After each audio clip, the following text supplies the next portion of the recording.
Okay guys, nandito tayo ngayon sa Hong Kong. Malamig dito ngayon, ang temperature is nasa 15 degrees Celsius. Ngayon papunta kami dun sa sa Victoria Peak. Bale, sasakay kami ng ferry, yan yung ferry. Sa loob kami ng ferry boat. And then sasakay naman tayo ng bus. Actually, pwede ka rin sumakay ng tram, pero mas preferred namin mag-bus paakyat and then tram na lang pababa. Para mas ma-experience namin yung view. Tignan nyo naman sa bus, oh. Parang nasa bangin na siya eh. Kumain muna kami sa isang Japanese restaurant.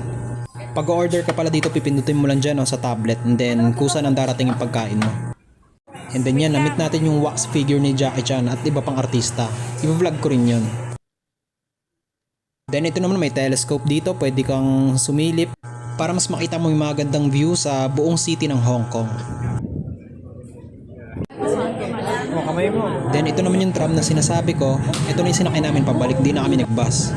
Kasi nga mas mabilis to, pero mas gusto ko pa rin yung view dun sa bus. Pero okay rin naman dito kasi iba rin yung yung makikita mong view. Katulad niyan, parang nasa ilalim ng lupa. At dito nakababa na tayo and papunta naman tayo sa bay. Bale yan, sumakay kami ulit ng ferry boat.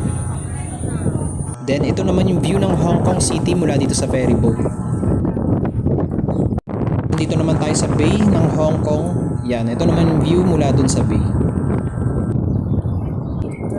So, dun na nga natapos yung araw namin and then bumalik na kami sa aming hotel. Huwag niyo pala kalimutan mag-subscribe guys at marami pang i-upload.